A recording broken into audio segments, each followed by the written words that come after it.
Hi, my name is Gene Monterastelli, and the video you are about to watch is a recording from the 24 Hours of Tapping, which is an event that is held annually to support the Peaceful Heart Network. If you appreciate or learn anything from this video, the easiest way for you to say thank you is to support the work of the Peaceful Heart Network, who has worked with over 300,000 migrants, immigrants, prisoners, folks in disaster areas by bringing tapping to them.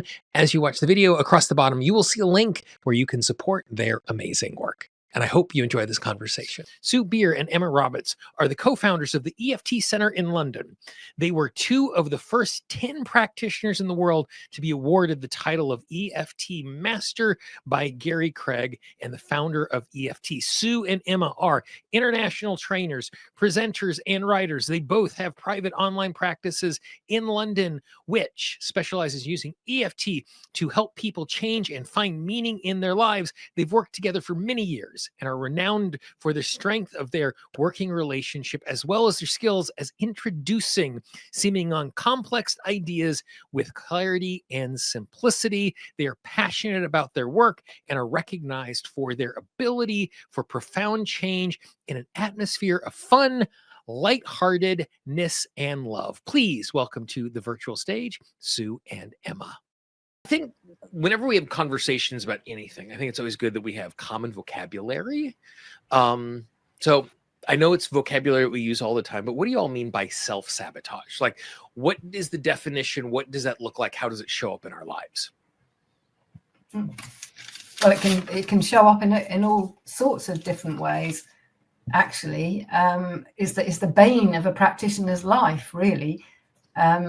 You know, people come to sessions wanting to change. You know, they've maybe built themselves up to this moment in time when, you know, they're going to come and do some therapy or, you know, do work, whatever. And yet at some level, they don't want to change at all. You know, they want to have the changes that they want, but without maybe changing anything about their life. So that's, you know, that's a sort of fundamental, huge way that self-sabotage shows up, and has always been the bane of all therapists and practitioners' lives. You know, sort of way back to the beginning of time, of people, you know, kind of you know, talking to one another and wanting to, you know, have something other than what they've got now.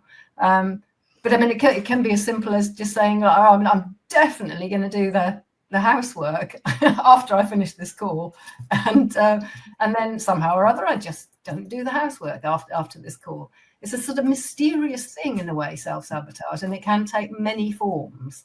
But if we're able to actually kind of get beyond it, get past it, then I think really profound change can come about. And I would add to that more often than not, it's an unconscious self-sabotage. People aren't aware of it until it actually happens. And then they might think, well, why didn't I do that? Or what's going on here? You know, why didn't I do the housework, for instance, in a slightly trivial example? But yeah, the job kind of with the tapping and as practitioners ourselves is to be able to get to the underlying content.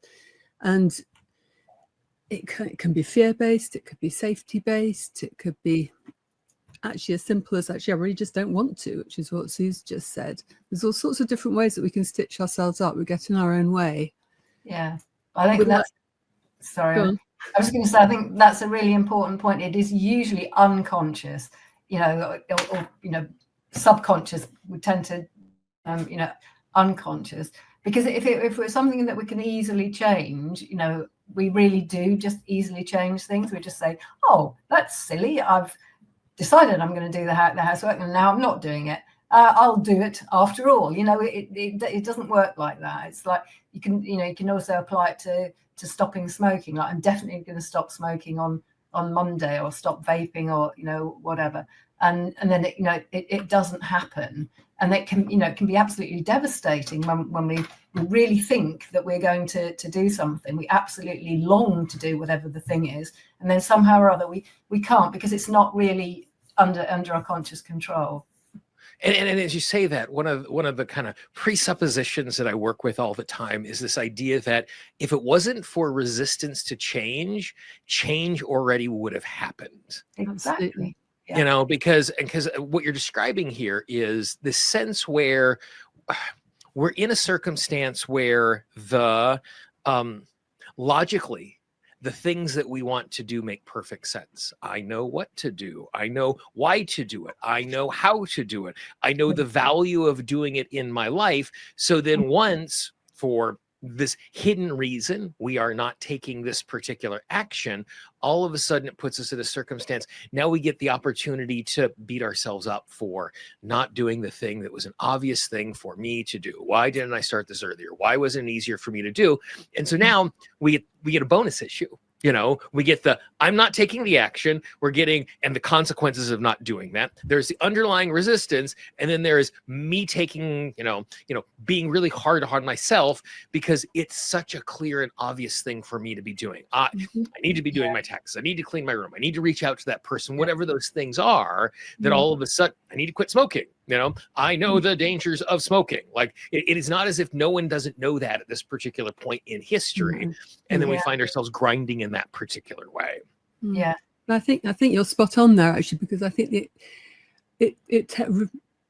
we go back to our own self-talk, don't we? So you're doing something, you think, okay, I'm going to go on a diet today. And then suddenly you think, well, actually, I'm just going to have that bar of chocolate. And you have it. And then you think, oh God, I shouldn't have done that. That's really bad. I am, etc., etc., etc., which is familiar. It's our familiar self-talk. So we've got to get to those kind of underlying beliefs in order to clear the self-sabotage. And what's, you also need to get to what happened. What was the feeling just before you had that bite of chocolate? What was going on for you? People don't stop. It's an automatic pilot. You don't stop to think, okay, I'm feeling sad now, so I'm going to have some chocolate. No, our job as practitioners is to bring that into conscious awareness. Once something's in conscious awareness, you've got the power to change it. One of the things I've been thinking a lot about is very much what you're talking about right there. And for lack of a better words, it's context. Yeah. When we are looking at our past, it's almost like, I always think of it like a high school physics problem. For those who can remember high school physics, every high school physics problem happens in a vacuum at sea level on a frictionless plane. Like all of the externalities are taken out of it so we can study force and velocity and stuff like that. We're making it as simple as possible. And when we look back to a past experience and we're evaluating it, we're regularly ignoring all of the externalities of what is going on in that particular moment. So like the example you were just giving there, it wasn't that I made a choice that I've decided is an unhealthy choice for me. Instead, I've made a choice that is unhealthy for me that is in a specific context.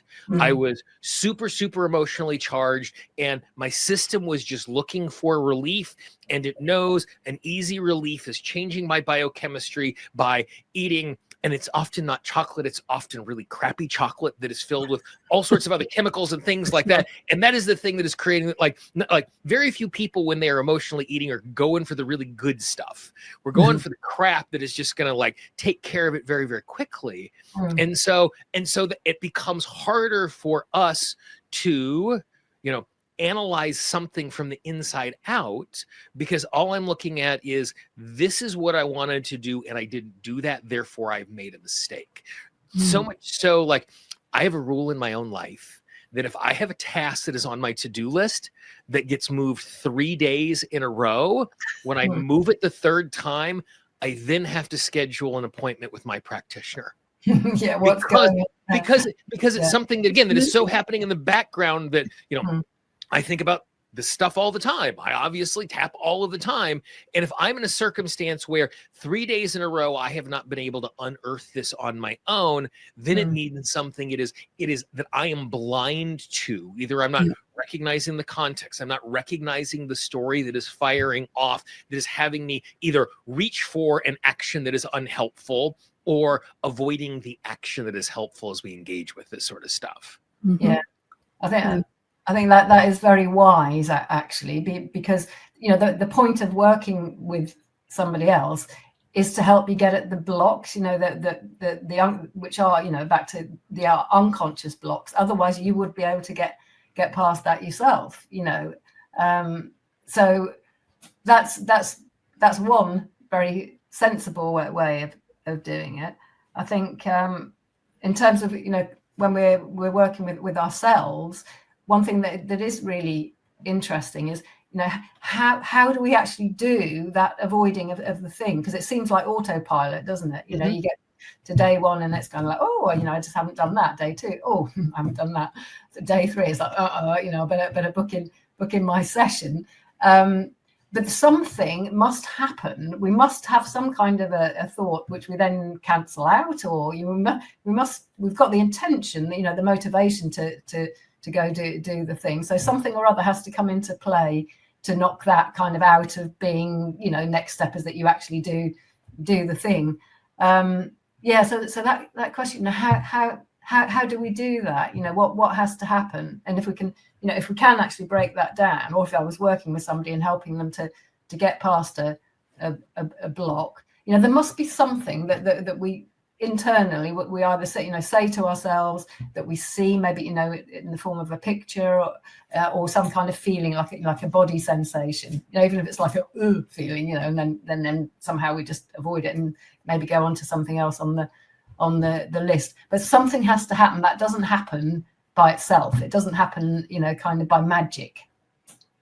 So the question of, you know, how do we do anything, and that, you know, applies very well in this kind of situation. And sometimes I'd say it's really obvious. You know, there are things. I mean, I've got an invitation that came up in August, and my initial thing was, yes, I want to do that. Oh, actually, no, I can't do that. I can't do that. And actually, I've done exactly what you've done, June, and booked a couple of sessions, worked through the blocks on that. And I totally recognise it's completely fear-based. I can tell you all the beliefs that are running underneath it, but I need help to break through that. So sometimes it's much more surface level, actually. It'll connect back to deeper things, which I'm aware of, but something that's out of awareness. Yeah, but you spotted that. I mean, I did spot it. It wasn't difficult. It all came up here. Because it was a feeling. It was a feeling that it was a very strong feeling, yes, which, you know, in traditional therapy would be classified as resistance. And I think that's something, message, you know, that you get. And I think one of the things that's really important that you're getting, like, you know, in Sue recognizing that Emma has made this self-realization, I think part of our ability to do something like that, again, is recognizing this idea of, if I have all the prerequisites in place for me to take action and I'm not, something must be there.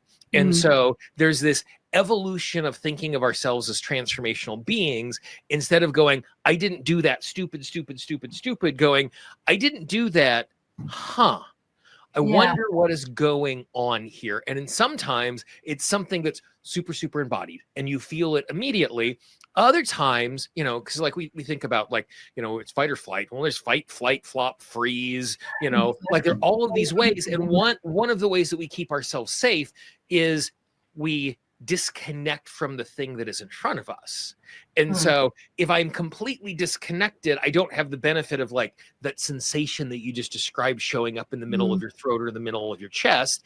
And so, like, just reminding myself, knowing that if a certain thing is going on, much like I see the fuel gauge on my car, I see it at a certain level, I know I need to make sure that is happening. I need to fill the tank up so I'm able to move from here to there without running out of gas. And so, like, just naming the fact that if there's something I want to do and I don't do it, training ourselves or giving ourselves permission to first ask the question of why before we go into, I have made a mistake, and, like, you know, and it can range from, I have made a mistake, it got the best of me, to I'm a horrible human.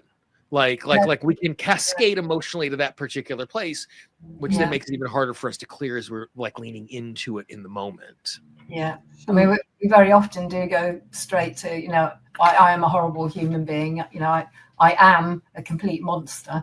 You know, when especially when we've repeated something over and over. Yeah. You know, maybe something, you know, like, you know, talking about the smoking problem, or something that has really tried over and over and over again to stop smoking. The damage done to the self-esteem, you know, by that constant reinforcing of, you know, I am a monster of a person, is that's what traps us. Because, you know, I mean, kind of going back to what what you were saying. We end up, we've got the original problem, whatever the problem is, and then our attempts at getting out of it or changing it, that then leads to the self-hatred, really, then creates another problem that's a bigger problem really than the first problem. And if you can address the problem that we've created in trying to solve the problem, then the original problem is actually, relatively simple, using the tapping techniques and things that we have. And I mean, one of the ways to get out of that sort of level of, that identity, this is who I am. I'm a very bad person because I do this thing, is to actually kind of introduce the idea that it's something that we do rather than it's something that we right. are. Usually we're talking about behaviors here, but somehow or other, that becomes something that we are, the way that we resist or whatever. And secondly, kind of, the concept that it's a part of us that does that. There's a part of me that wants to do whatever. And there's a part of me that doesn't. There's a part of me that wants to stop smoking. There's a part of me that wants to smoke. And then starting to work with that, because just the very idea, the concept that it's something part of you wants to do, and then there's also a part of you that doesn't. That's opens up a kind of pathway where we can start to work with that rather than sort of looping round. And so before we get to that particular piece, like in my mind, kind of the order of operation for me, at least, is the first thing I like to do is I like to tap on the emotion about the issue. So I'm a monster, I'm stupid, I'm disappointed, I'm whatever that thing is. So because for me, like if I get some capacity past my frustration, my disappointment, my whatever is going on in my system, then it gives me the ability to be a more effective observer, because I'm not trying to be an observer through an emotional state. So the second thing we need to then do is we then need to name the underlying reason for the resistance and the sabotage, which then leads into what you're talking about, like how do we then start to engage with it? So assuming we've done a little work and I don't feel like an absolute monster, or I've held the fact that I'm an absolute monster at bay long enough for me to examine this, what then is, how do we then, if we're working on our own, how do we then unearth the story that is in the subconscious mind that is firing off this behavior? Because like you were talking about, the part of me that wants to smoke just doesn't want me to be nervous. The part of me that wants me to eat just doesn't want me to feel depressed. So there's a root of wanting, like, so how do you, when you're doing that, how do you find your way to that particular story in the subconscious mind? I think it's through a process of self-inquiry, really, collecting questions. So very simple questions like, how do I know? Where's the evidence? Which will give me kind of more examples. When did I specifically learn that? What tells me I'm a monster? Well, before we even like ask that question of how do we learn that, how do we identify what we're asking questions about? So just in the moment, it's like, I am doing an action that is unhealthy for me, or I'm not doing the action that is healthy for me. How do I start to identify that story before we like ask the question that you're talking about, where we can start working with that story? Because if I don't have an entry point to a story that I can transform, then I have nothing. Like, how do we find that? Well, how about let's take smoking again, shall we? Because we seem to be on the theme here, or vaping, which is more relevant actually these days. Now, even though I have to vape in order to feel what? And you'll get an emotion will come up at that point in order to feel calm, in order to feel whatever. And then you trace it from there, asking those questions. That would be one way in. So the place that you're saying we start with is trying to identify what is the emotional, intellectual safety benefit of doing the thing. Yeah, and a lot of the time you won't know. And that's okay as well, because you're asking the question to your unconscious mind enough. As you tap around with the question, you can tap around, I don't know, I've got no idea, can't answer that question. The unconscious tends to deliver something. Yeah. And so there's two things in there. Like one is, for me, one of the prefixes I like to use when I'm asking a question like that is, I know I don't know the answer to this question, but if I did, because there's a part of this that so desperately wants to get the answer right, Yes. that by letting my subconscious mind off of the hook makes it easier for it to spring forward information. The second thing that you're talking about, the thing you were talking about there, which is the second thing, which I think is super, super important for us to remember is, when most of us learned how to tap, we were told be as specific as possible. And in the conversation that was a little bit earlier where I was talking to David Feinstein about how the mechanics of EFT work, we talk about why being specific is a useful thing from the mechanism point of view. But I think the mistake most of us make is we mistake be as specific as possible as I must be specific. And what you were just modeling there, Emma, I just love. I don't know why this is. There is a reason. I don't know why that is. There is a reason. And so what I'm doing is I'm being as specific as possible. I know there's a reason, and I'm being specific about the fact that I don't know what that reason is. And I'm frustrated by the fact that I don't know what that reason is. So I'm being as specific as I can. And so often I think about these issues that we're going after kind of like, I have an issue out in the distance, and then there are these layers of stained glass that are preventing me from seeing it clearly. And so the tapping that you're just talking about there, I don't know why it's there. I don't know why it's there. Boy, I wonder why it's there. Why is it there? I'm taking one of those first couple of panes of glass and helping me to get them out of the way. And, we've had this experience as practitioners all the time where we're tapping and all of a sudden you can just like see the light bulb. And then as a practitioner, you go, well, what did you just think? And they're like, are you reading my mind? I'm like, no, you just showed me very visually, I can see on your face there was a thought or an insight. And if we're just giving myself permission to tap in such a way where I'm not thinking about that, and then all of a sudden, boop, giving myself permission in that space, all of a sudden it's like, oh, I'm afraid. I wonder what I'm afraid of. I'm afraid of something right now. I know I don't know the answer to this, but if I did, what am I afraid of? And giving ourselves permission to take lots and lots of baby steps. And that's not failing in a lot of way. That's an easier path forward for us. Yeah, almost playfully, really. Yeah. Just with letting go of any expectations. Yeah.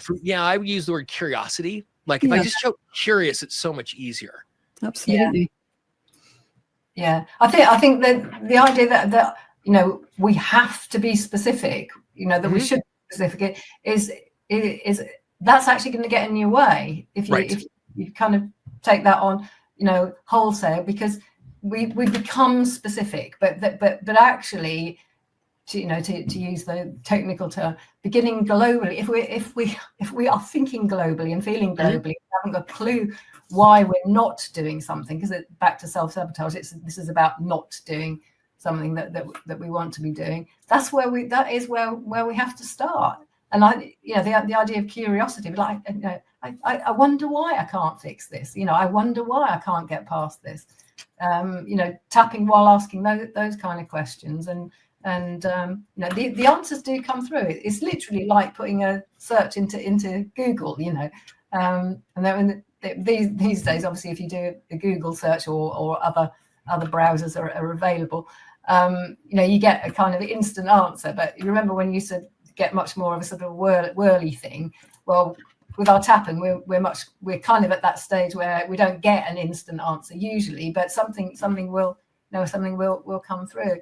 And it is all about kind of navigating this territory between consciously where we're at and what's going on at a deeper level of unconscious or subconscious, and how do we access that without kind of falling down the hole of the usual way that we've been trying to fix the thing, which is the territory of the I am a monster kind of thing. We need to kind of avoid that hole. It reminds me of a poem, doesn't it? You must probably know that poem where I can't remember who it's by, but it's about one day you walk down the street, fall down the hole. The second day you walk down the street, fall down the hole again. And then third day you see the hole, fall down it anyway. And then something like the fourth day you see the hole and walk round it, you know. So that's not particularly paraphrasing, but you get the gist, hopefully. And as you're talking about that sense of layers, I actually thought of, I don't know if you watch the UK television show Taskmasters.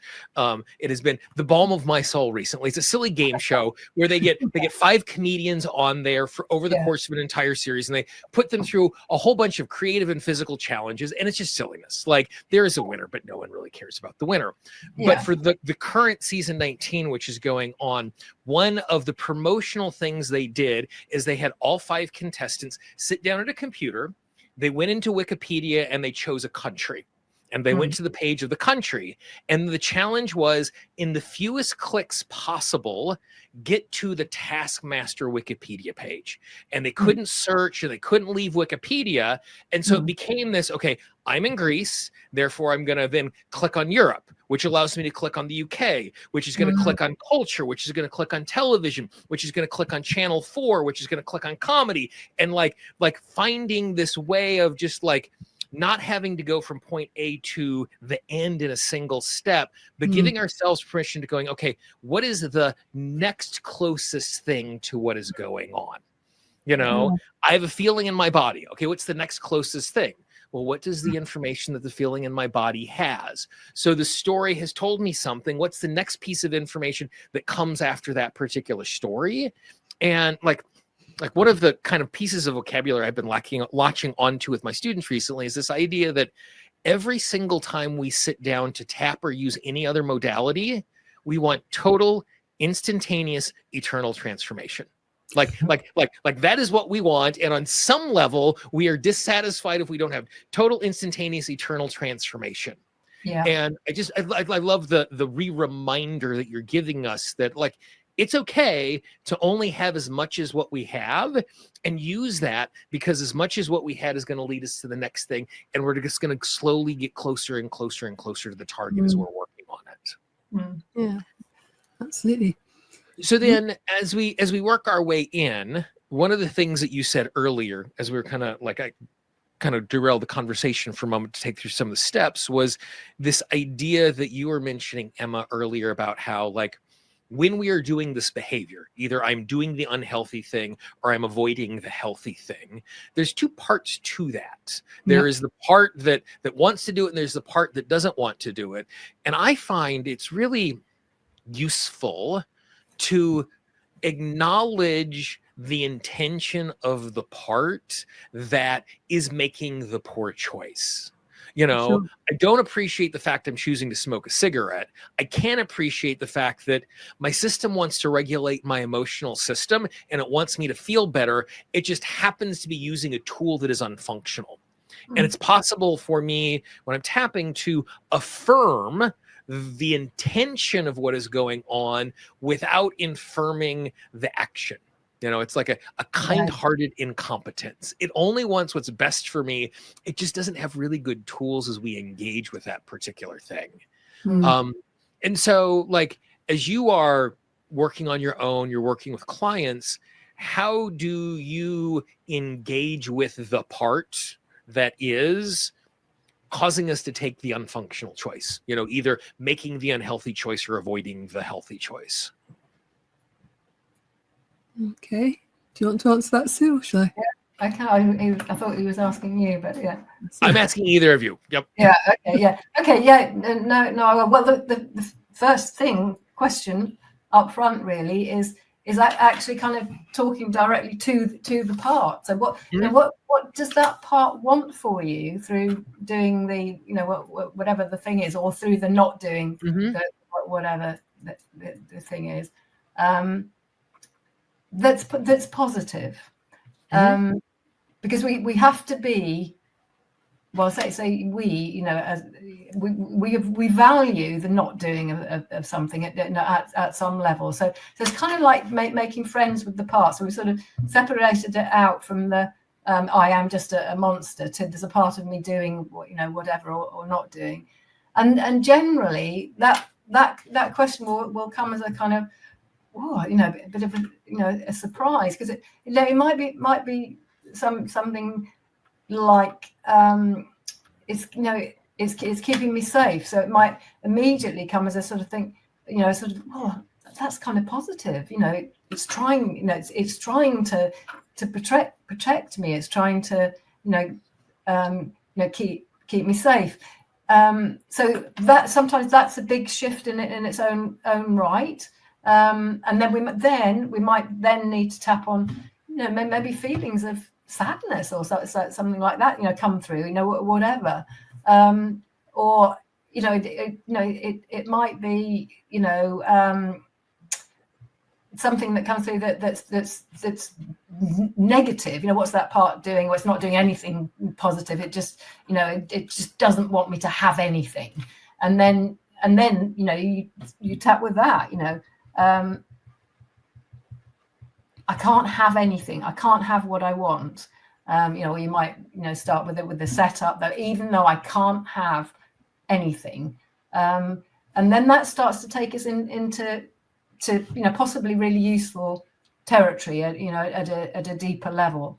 And again, it's just like you get what one piece, one feeling, one whatever, and start with that, and then see where that goes to. What's the next thing that comes up?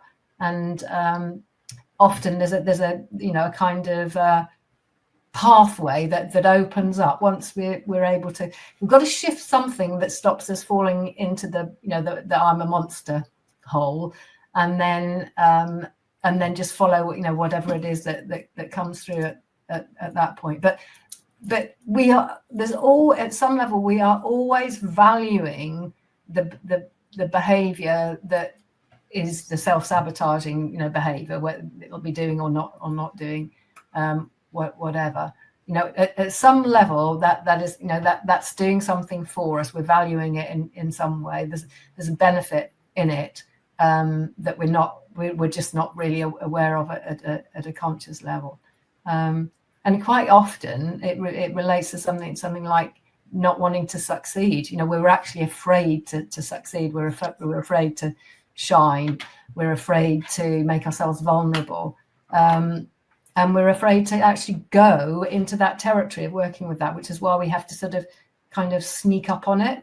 And then that will probably relate to, memories of, times when, we were told we were too big for our boots, or, somebody laughed at our attempts to do something or other. And we can do, sort of really nice, deep work. Well, when we find out, what the problem, what is it about the problem thing that we're valuing?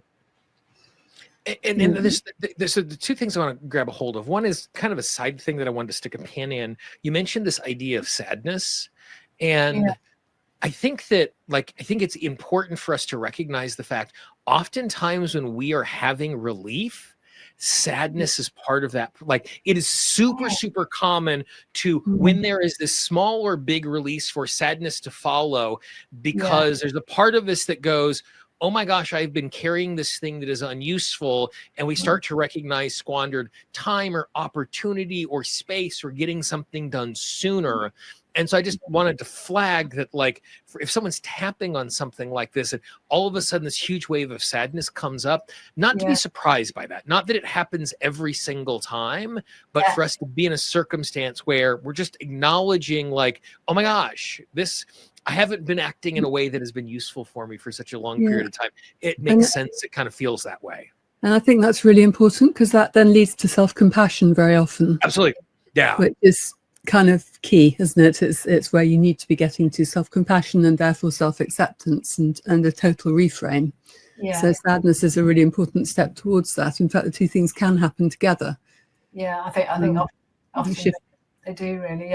So far from that being a negative thing when sadness comes through, when it's in that that sort of context, and it's a sort of shift in mind that releases the sadness, that's often a really big turning point for people, I think, or ourselves. And the other thing that you talked about in there, Sue, I think is really important is, the self-sabotage is acting in a way that it thinks is functional. And I Yeah. love the idea of just asking the question. This is trying to keep me safe. Why are you trying to keep me safe? What are you afraid of? What proof do you have that this is dangerous? You know, this is unsafe for me because, and just letting that particular, you know, this is trying to keep me safe from. Yeah. And like just letting that hang out there as we tap and seeing the information that comes up. And sometimes it's going to be super obvious. And sometimes it's going to be super surprising. And for me, when it's surprising, like that's good news. You know, my single favorite phrase a client will ever say to me is, "This probably has nothing to do with it, but." Oh, I love that. You know, like if we're in a circumstance where as information, as a fear, as a story, as a memory, as a something comes bubbling up, if we are surprised by it, like for me, it's not like, oh, what am I thinking about? It's like, oh, I need to be paying attention to this particular thing, because if it is presenting itself as I am being reflective and retrospective right now, oh my gosh, this is the thing I need to grab a hold of, because this now becomes the thing that is most valuable. I think another approach to getting that material to the surface as well is getting your client or getting yourself to think about, well, who would I be if I didn't have this problem? If I did achieve what I want to achieve, how would people respond to me? What would I be doing? What would that feel like? And that's, as Sue just said earlier, there's the fear of failure. There's also a fear of success as the twin side of that. And to figure out that.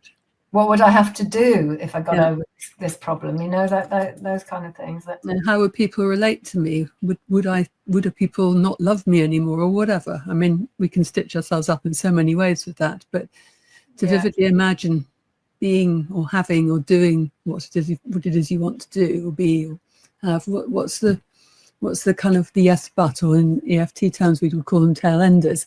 What's underneath that? It'll be a belief.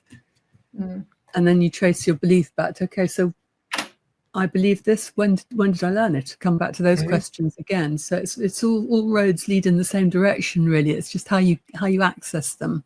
Yeah. I mean, another useful one actually is just picking up on what you were saying, Emma, about, you know, vividly imagining the thing that you think you want, that you keep sabotaging or whatever.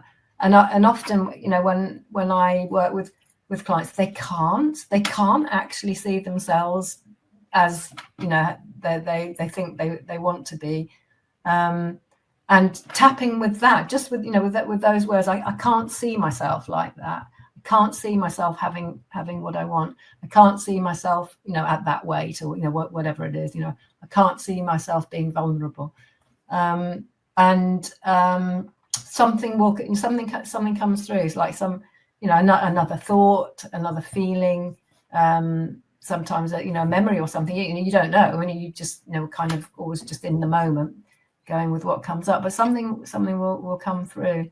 And then we begin to. This is the curious thing: is that we actually begin to then be able to see, you know, to get some kind of picture of ourselves, you know, sort of just hove into awareness, and you know, and then we can, you know, go from there with whatever else might need to be cleared, or you know, or you know, kind of built up, you know, building up the picture. Because if we can really see it full on, you know, it's like a blueprint. We can, you know, we can have it, we can do it, we can be it. And I think our role as practitioner actually is to be able to hold that bigger picture of the client without any of this stuff going on, of the essence of the client. I was working with somebody this week who is incredibly talented and artistic and, you know, very creative, but never completes a project, always puts it off, never gets to the end of it. And it was a mixture of a fear of failure and a fear of success, all both combined, you know. And who would this person be? What would they have to do? And their vision of getting there was that the world would be out of control. I'd have to do this and that for everybody, and I'd have no time for myself. Well, that's the massive kind of self-sabotaging belief system, because it's not true. It's up to her to create her own reality and, you know, be in charge of her own creativity. But that would completely stopped her in her tracks. She just wasn't going to go there. Was not going to complete a project. Loads of beautiful, almost finished projects, none actually completed. And that's another, you know, it's another, procrastination is another form of self-sabotage, which is very, very common. And one of the things I think is really useful as you're talking about this, because like you're talking about us discovering all of these things that we aren't necessarily consciously aware of initially, what the story is, what it's keeping us safe from, what's dangerous from us being successful. And for me, this is the reason why, like, I don't do this if I'm doing like emotional first aid, like I'm just tapping for a moment to put myself back in my body. But if I'm sitting down doing some really comprehensive tapping to try and unearth something like this, I'm always, always, always doing that with a writing utensil and a piece of paper nearby. Because when we're in a circumstance where we're in this moment of discovery of, you know, what's the story, what's the thing I'm afraid of, whatever, because it's a surprise to us, it's very easy for it to like pass very, very quickly because we're so fully present to the process. Like, you know, like I will say something to my clients, so like, hey, can you say that again? And I'm like, no, like, give me a second, let me reconstruct it, because I'm so in the moment. And like when we're doing this sort of internal reflection and the information is coming quickly, or 3 tail enders show up at the exact same time, for me, it's super, super useful for me to be jotting those down, to the point as part of my regular tapping tracking. I literally just have a page that is just my tail ender tracker. And so as these things are bubbling up, which then also liberates us from, okay, these 3 things have come up, and now I have to tap on all 3 of these things before I get up from this chair, which doesn't necessarily have to be the case, because I can take care of one, which will make it easier for me to take action.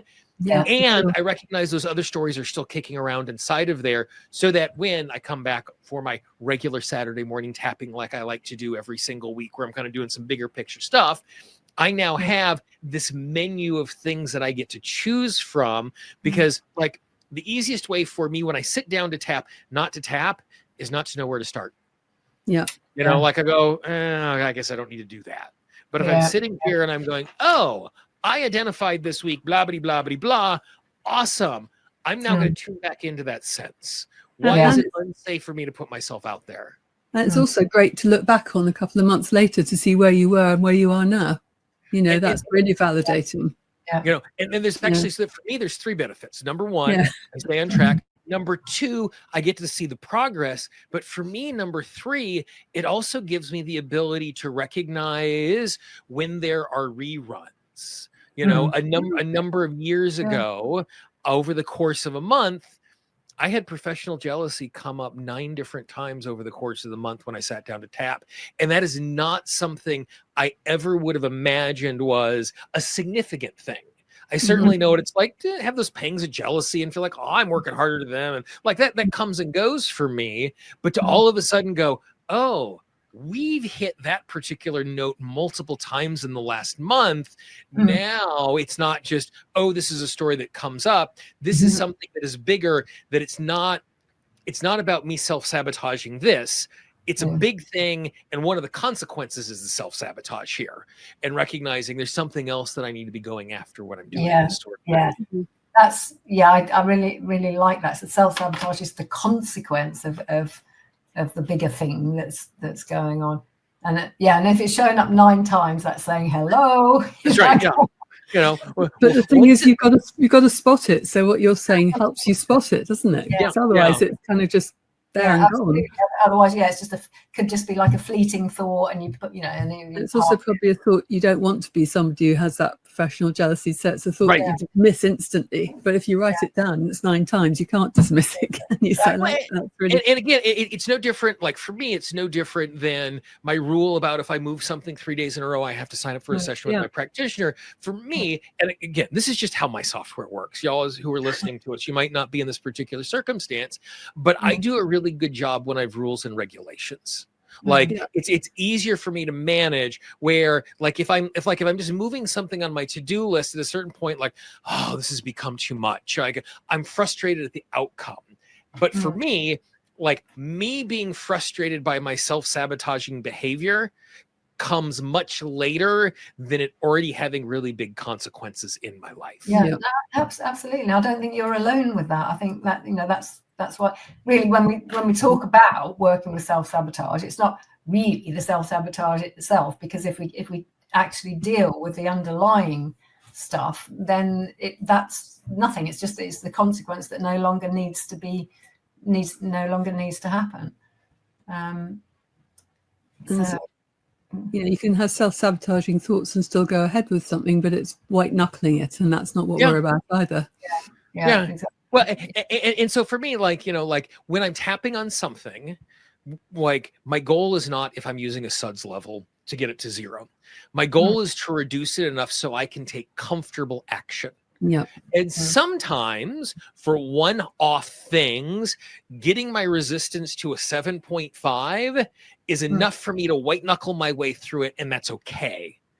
Other times where it's something that is persistent, smoking, vaping, eating in an unhealthy way, vegging out and doom scrolling on my phone, where it's something that is persistent. I don't want to be in a circumstance where I'm just getting myself to white knuckle my way through making a good choice, So sometimes I can get the resistance to taking action down to a 3, and that's insufficient for me to be able to do this in a healthy way, where other times getting the resistance to a 7.5 is sufficient so I can do that one-off thing as we're engaging with this. And so I think it's also important as to look at, as we're looking at our self-sabotaging behavior, is it this wholly unique experience, or is it this thing that is a pattern? Sure. Emma, you're talking about like avoiding this social event. Like it might not be like it's public events where I'm around lots and lots of people, and it's a dinner party, and it's a wedding, and it's a comedy show, and it's a whatever, where it's not just, oh, it's this family, or oh, it's these people who are going to be there, or oh, it's a wedding. Like there are details, but my resistance might be to the detail, or it might be to something that is bigger, and this just happens to be a single example of that particular thing. Yeah. And underneath it all is a series of beliefs that tend to be fairly similar. Yeah, absolutely. In each kind of area. So if you can get to the belief systems, then things change. And that's the beautiful part about this, is that if, like in your circumstance, you use this one social event to find the stories that are there, it makes it easier for you to go to that social event, but it also makes it easier for you to go to social events when you choose to do that particular thing, because that story is showing up in lots of different places. And so it gives us the ability to navigate that in a specific way. And I think that's where practitioners come in, because for me, I know the story, or at least I think I know the story, but I'm clearly missing a piece. I've clearly got a blind spot here somewhere, because it's a story I've worked on a lot, and I'm normally fine, but something about this has brought up another, or in EFT terms, another aspect, if you like. But I need somebody to dig under that for me, to ask me the questions. Sometimes it's really hard to put out the fire in the house when we are inside of the house. Absolutely. And I can remember my Buddhism professor in college and for whatever reason, he looked directly at me for this example, and he just literally went, "Gene, the house is on fire, step out of the house," as he was talking about this Buddhist sense of suffering. And just because I know it's a problem doesn't mean that, and sometimes I don't have the vision because I'm too close to it. Exactly. And sometimes it's difficult because of the nature of what is going on, where it's impossible for me, for some issues, for me to hold the container for myself and be the one who is living through the process that is being contained. Lots of issues I can. Lots of issues what I'm dealing with, because of its nature, because of its complexity, because of how visceral it is, I can hold the container and I can do the work at the exact same time. And there are other times, and I can remember I was just having a conversation with someone who was trying to see, we were just having a chemistry conversation to see if we wanted to work together. And the person said, "So how often do you work with a practitioner?" Which I thought was a great question.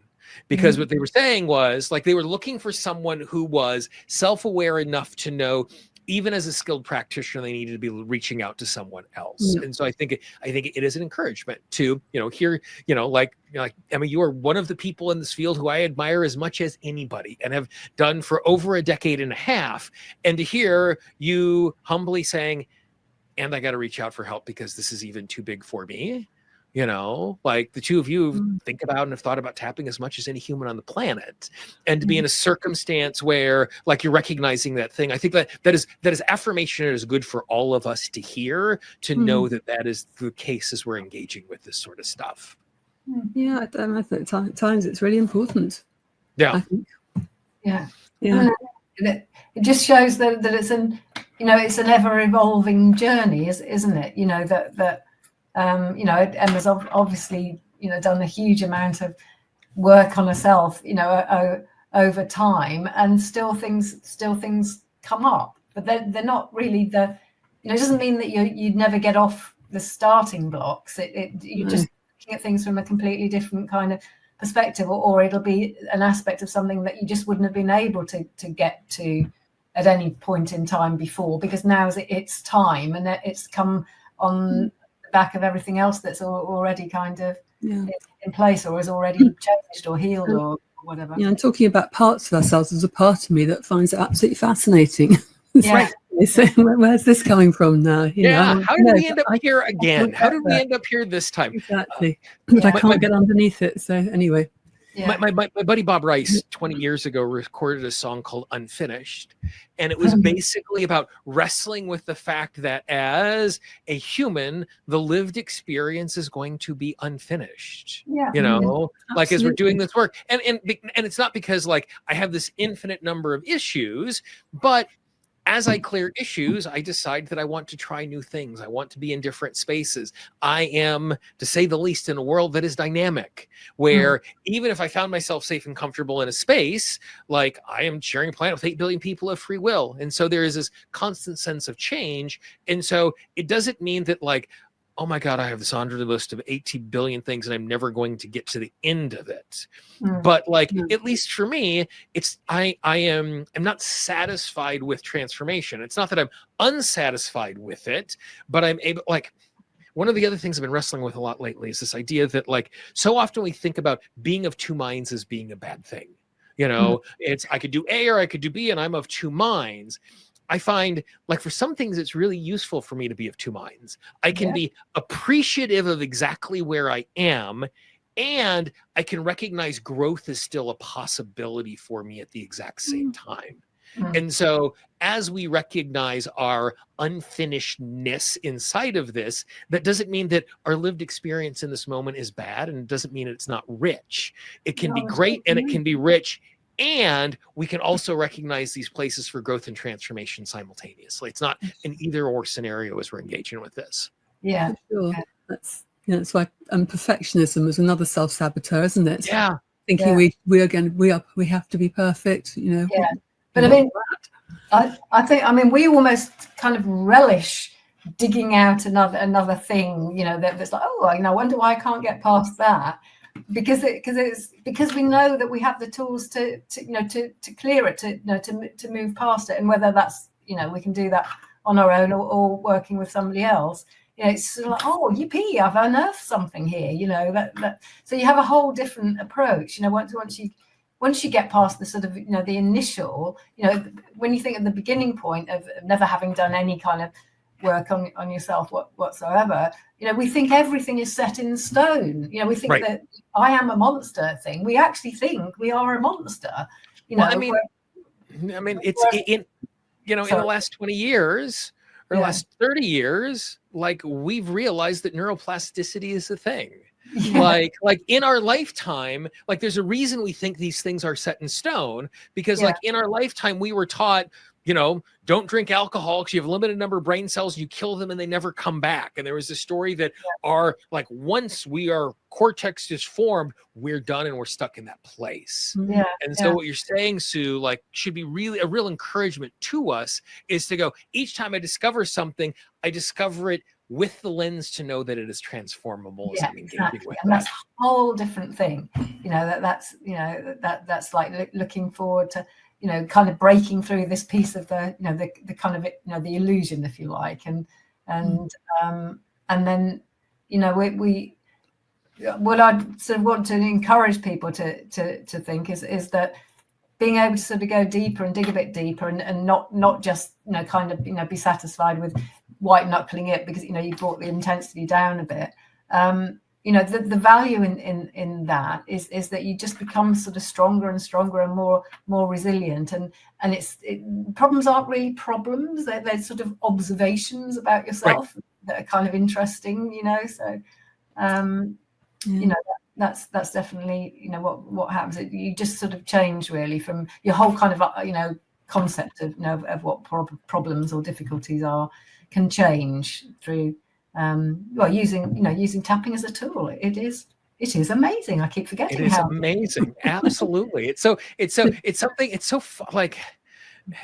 funny to just like, there's still moments where I just like will finish a round of tapping with myself or a client and just like, wow, that's so weird. How does that work? You know, Yeah. I'm like, almost 20 years into my professional tapping career. And there's still moments where like, this just feels unreasonable. How are we in a circumstance where thumping on my face is able to do this? But we just know over and over again that it's actually true in that particular case. I know.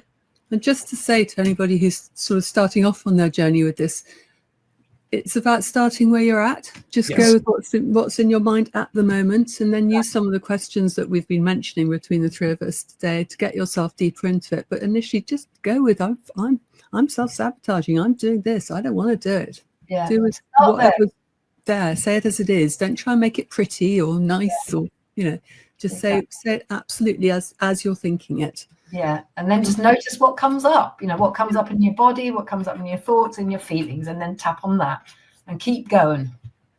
It's my advice. Keep going. Keep going. Keep tapping. As always, Sue, Emma, it is always a pleasure and delight to spend some time with you guys. Thanks for sharing your wisdom today. Thank you. Thanks for having us. Thank you for having us. Yeah. I hope you enjoyed that conversation. As you look at the screen right now, you can see a link to the entire playlist of every single conversation for previous 24 hours of tapping. There are over 120 presentations waiting for you. And please consider supporting the amazing work of the Peaceful Heart Network.